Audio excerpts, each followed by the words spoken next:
आप सबको जय मसीह की। आइए हम भाई भक्त सिंह के द्वारा कुछ लिखी हुई बातों को हम आज से देखेंगे।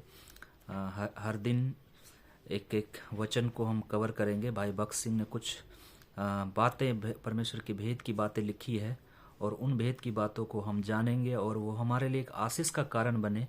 और इसलिए मैं ये वीडियो बना रहा हूँ और आप लोग भी इस वीडियो को देखें और परमेश्वर से वो आशीष को पाएं जैसा भाई भक्त सिंह ने अपने जीवन में पाया और उन बातों को लिखा अपनी किताबों में। और वही बातें मैं आपको बताना चाहता हूँ जो भाई भक्त सिंह ने अपनी किताबों में लिखा, जो परमेश्वर के भेद हैं जो सिर्फ हम विश्वासी समझ सकते हैं। प्रभु इन भेदों को समझने में हमारी मदद करे। जैसा फिलिपियों 3 अध्याय उसकी 13 से लेकर 14 में लिखा है, हे भाइयों, मेरी भावना यह नहीं कि मैं पकड़ चुका हूँ, परंतु केवल यह एक काम करता हूँ कि जो बातें पीछे रह गई है उनको भूल कर आगे की बातों की ओर बढ़ता हुआ निशाने की ओर दौड़ा चला जाता हूँ, ताकि वह इनाम पाऊं जिसके लिए परमेश्वर ने मुझे मसीह यीशु में ऊपर बुलाया है। आमीन।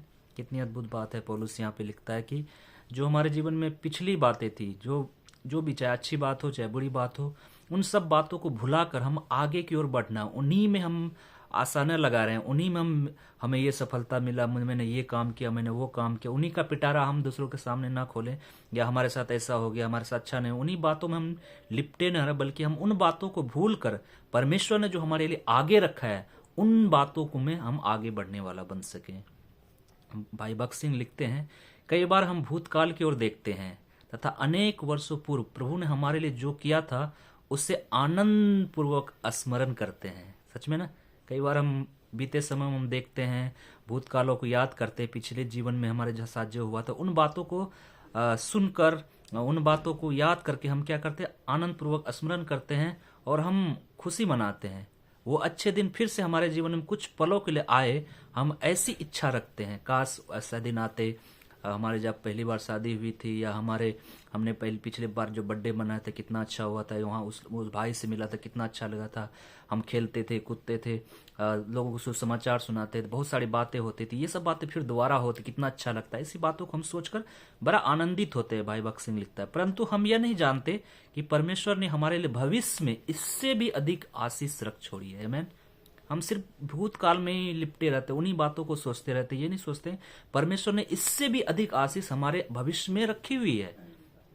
कदाचित परमेश्वर ने हमारे प्रति अत्यंत भलाई दिखाई है और बीते समय में उसने अनेक सामर्थी कार्य भी किए, परंतु हम यह न भूलें कि हमारे लिए और अधिक आशीष परमेश्वर ने रख छोड़ी है। आमीन। इन महान बातों के लिए उत्सुकता से अपेक्षा रखें। परमेश्वर ने हमारे लिए जो विशेष रीति से अच्छी बातें रखी है, जब उनके लिए हम आगे बढ़ेंगे तभी हमारा विश्वास जीवित रहेगा। आमीन। हमारा विश्वास तब जीवित रहेगा जब जो बातें परमेश्वर ने हमारे लिए आगे रखी है, जिसे हम नहीं जानते, बाइबल भी इस बात को बताती है, जो बातें आंखों ने नहीं देखी, जो बातें मनुष्य के चित्त में भी नहीं समाई, जो बातें हमने सोची भी नहीं है, वो ऐसी ऐसी बातें परमेश्वर अपने प्रेम करने वालों के लिए तैयार करके रखी है। तो जो बातें हमारे लिए आगे रखी है, जब हम उनके लिए हम अपेक्षा करेंगे, उससे उत्सुकता रखेंगे, तभी हम सच में, हमारा विश्वास क्या होगा, जीवित रहेगा। यह अपेक्षा और विश्वास हमें परमेश्वर के हृदय के क्या रखेगा, समीप रखेगा। यह अपेक्षा जब हम करेंगे, परमेश्वर ने हमारे लिए आगे अद्भुत आशीष रखी है, बहुत अच्छी अच्छी बातों को हमारे लिए परमेश्वर ने रखा है, अब अच्छी अच्छी आशीषों को हमारे लिए परमेश्वर ने रखा है, तो हमारा हृदय, हमारा विश्वास परमेश्वर के समीप रहेगा।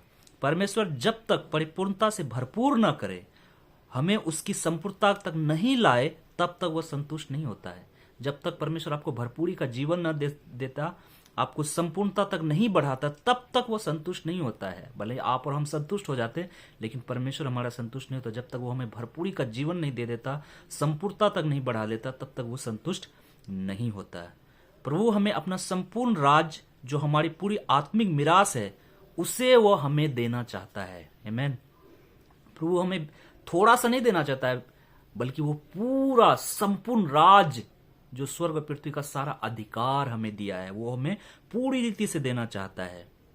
इसलिए तो वो चाहता है कि हम आगे बढ़ें, नहीं तो हमारी आत्मिक उन्नति और फलवंतता रुक जाएगी। इसलिए वो चाहता है कि आगे बढ़ें, पीछे भविष्य की भविष्य काल बीते समय में आपके साथ क्या हुआ, भूतकाल में आपके साथ क्या हुआ, वो मायने नहीं रखता। चाहे वो अच्छी बात हो, जो बुरी बातें जो भी आपके जीवन में, वो उन सब बातों को परमेश्वर चाहता है भूल कर आगे बढ़ें। तभी आपकी आत्मिक उन्नति होगी, तभी आप फलवंत होंगे।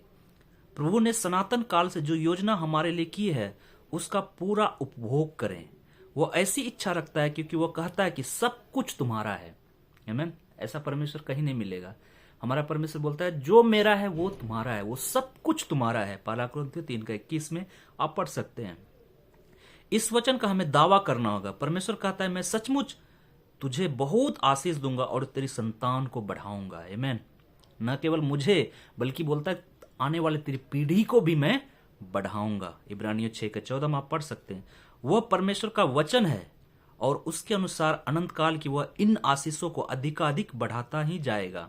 इसलिए हमें पिछला समय चाहे कितना ही अच्छा हो फिर भी उसे भूल जाना चाहिए और भविष्य में अधिक महान बातें होंगी ऐसी आशा रखनी चाहिए।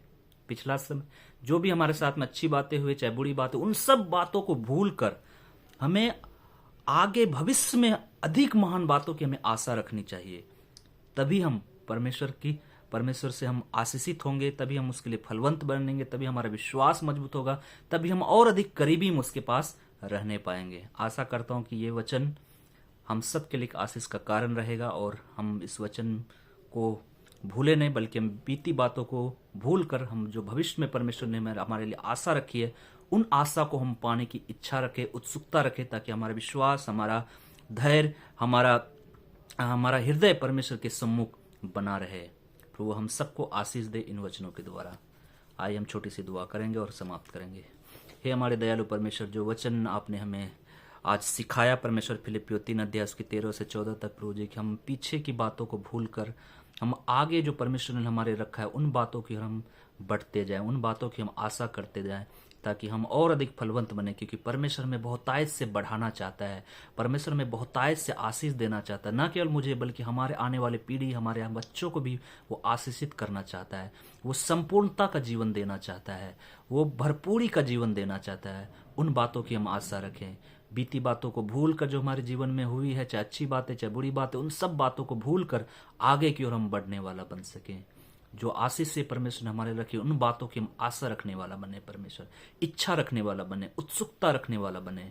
प्रभु हमारी मदद करे, सहायता करे। पवित्र आत्मा हम सब की मदद करे। सब बात हम आपका धन्यवाद देते हुए सब कुछ आपके प्रिय बेटे यीशु के नाम से मांगते हैं, आमीन। बहुत बहुत धन्यवाद इस वचन को सुनने के लिए। कल के दिन और एक नए वचन के साथ हम मिलेंगे।